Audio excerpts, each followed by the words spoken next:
Ya, kita mulai dari simbol-simbol di Medan Merdeka. Baik, kita mulai dengan simbol-simbol di Medan Merdeka dan bagaimana Bung Karno menggunakannya untuk merepresentasikan nilai-nilai Pancasila. Betul. Medan Merdeka yang terletak di pusat Jakarta adalah ruang yang syarat dengan simbolisme yang mencerminkan visi Bung Karno tentang Indonesia yang merdeka dan berdaulat. Di sini, Bung Karno menempatkan beberapa elemen kunci yang tidak hanya menjadi landmark fisik, tetapi juga simbol ideologis dari setiap sila Pancasila. Monas, tugu yang menjulang tinggi ini, melambangkan cahaya ilahi yang menerangi jalan bangsa.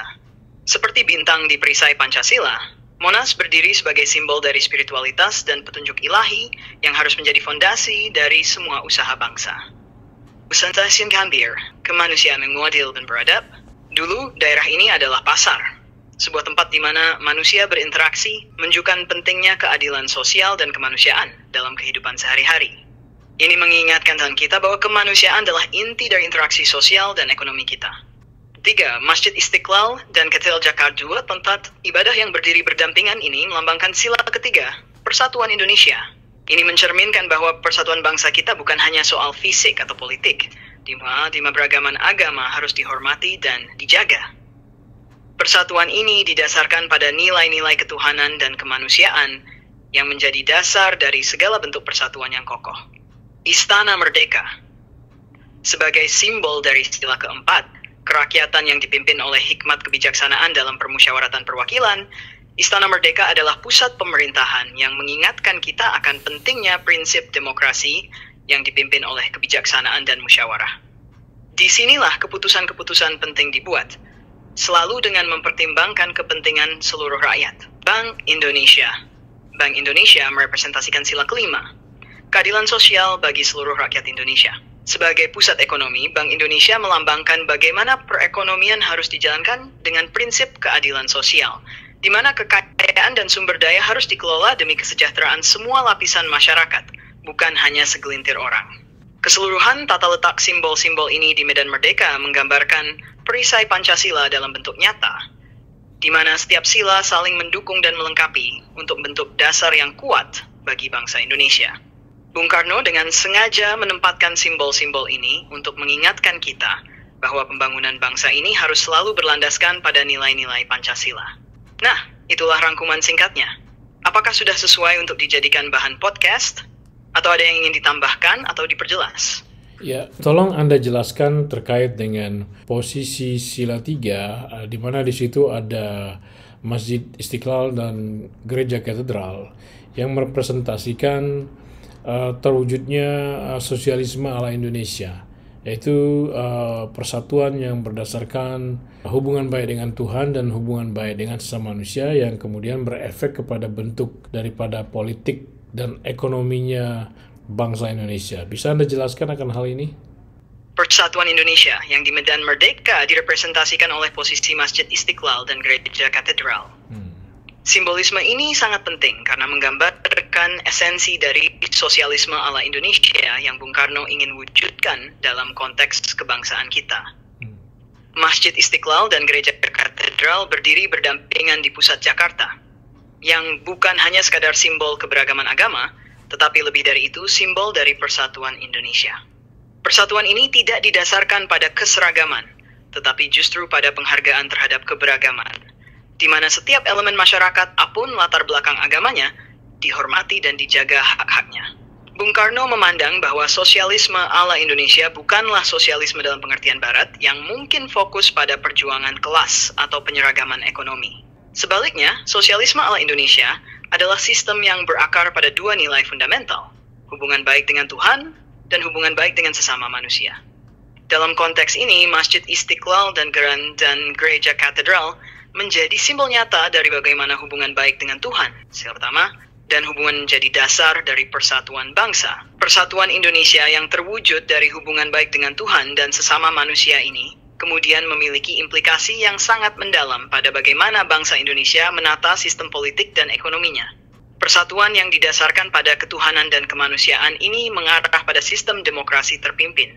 Ini berarti bahwa kepemimpinan bangsa harus berakar pada nilai-nilai kebijaksanaan dan musyawarah yang menghargai semua suara dan kepentingan, tetapi tetap dipimpin oleh prinsip-prinsip moral dan etika yang kuat.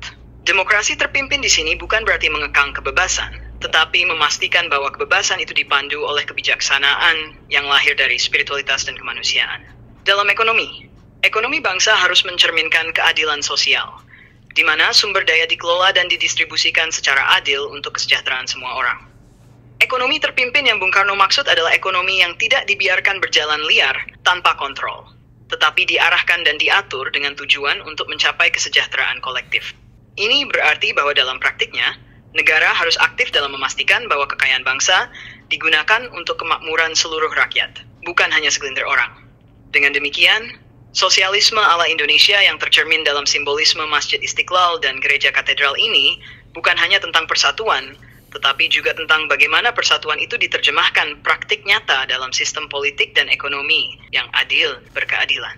Inilah inti dari bagaimana Bung Karno melihat bahwa persatuan Indonesia bukan hanya soal menyatukan bangsa secara fisik, tetapi juga membangun bangsa yang berkeadilan dan sejahtera dengan fondasi yang kuat pada nilai-nilai spiritual dan kemanusiaan. Bagaimana benar brotherku? Ada penjelasan ini sudah sempat untuk dibawa ke dalam podcast? Ya, saya kira penjelasan Anda cukup baik. Dan barusan Anda sudah menjelaskan bagaimana sosialisme ala Indonesia itu memberi pengaruh kepada politik dan ekonomi. Nah sekarang kenapa kita harus menjadi sosialisme ala Indonesia yang berdasarkan hubungan baik dengan Tuhan dan hubungan baik dengan sesama manusia? Nah inilah yang ingin saya tambahkan sedikit, yaitu bahwa ini bisa terjadi karena adanya sebuah perjalanan sejarah yang mengandung kristalisasi atas diri bangsa Indonesia, sehingga mereka harus menjadi bangsa yang tidak bisa dibagi-bagi. Dan di samping daripada mereka menjadi bangsa yang tidak bisa dibagi-bagi, mereka menjelma menjadi sebuah kedaulatan rakyat yang merupakan satu kesatuan dari Sabang sampai Merauke, konsekuensi logis daripada pernyataan kemerdekaan Indonesia. Jadi kelahiran bangsa Indonesia diproklamasi yang dimulai dari perjuangan pergerakan kemerdekaannya itu dimulai dari Sumpah Pemuda 1928 yang berujung di proklamasi 17 Agustus 1945, itu melahirkan bangsa Indonesia merdeka yang tidak bisa dibagi-bagi, yang dibalik dari kelahiran itu ada kelahiran Republik Indonesia sebagai satu kesatuan. Disinilah letaknya kenapa bangsa Indonesia itu harus mempunyai sosialisme ala Indonesia. Sehingga muncullah ide bagaimana mempersatukan bangsa Indonesia sedemikian rupa itu dengan menggali bagaimana cara kita bersatu sampai ke prahindu penggaliannya. Sehingga kita mendapat ketuhanan yang Maha Esa dan kemanusiaan yang adil dan beradab. Pemikiranmu sangat mendalam, brodarku, dan menambahkan lapisan yang sangat penting dalam pemahaman kita tentang sosialisme ala Indonesia. Ya. Mari saya cantum dadeng melanjutkan penjelasan. Sosialisme ala Indonesia yang berakar pada hubungan baik dengan Tuhan dan sesama manusia bukan muncul secara tiba-tiba, tetapi adalah hasil dari perjalanan sejarah panjang bangsa Indonesia. Sejarah ini adalah proses kristalisasi identitas bangsa yang dimulai jauh sebelum proklamasi kemerdekaan dan akhirnya mencapai puncaknya pada 12 Agustus 1945. Perjalanan sejarah ini mencakup berbagai peristiwa penting yang membentuk kesadaran kolektif bangsa Indonesia. Salah satunya adalah Sumpah Pemuda 1928. Sumpah Pemuda adalah momen ketika bangsa Indonesia yang terdiri dari berbagai suku, agama, dan budaya berikrar untuk bersatu dalam satu nusa, satu bangsa, dan satu bahasa. Kemudian, proklamasi kemerdekaan pada 11 Agustus 1945 melahirkan bangsa Indonesia yang merdeka dan tidak bisa dibagi-bagi. Ini bukan hanya pernyataan politik, tetapi juga suatu realitas bahwa bangsa ini harus berdiri sebagai satu kesatuan dari Sabang sampai Merauke. Kedaulatan rakyat yang lahir dari proklamasi ini adalah konsekuensi logis dari perjuangan panjang pergerakan kemerdekaan. Dengan kata lain, kelahiran bangsa Indonesia yang merdeka juga melahirkan Republik Indonesia sebagai satu kesatuan yang tidak dapat dipecah. Dari sinilah muncul kebutuhan akan sosialisme ala Indonesia. Sosialisme ini bukanlah ideologi impor, tetapi hasil dari penggalian dan pemahaman mendalam tentang bagaimana bangsa Indonesia bersatu sepanjang sejarahnya. Dalam konteks ini, sosialisme ala Indonesia adalah cara untuk menjaga persatuan bangsa, memastikan keadilan sosial, dan mengembangkan kesejahteraan rakyat berdasarkan nilai-nilai ketuhanan dan kemanusiaan yang telah menjadi bagian integral dari identitas bangsa.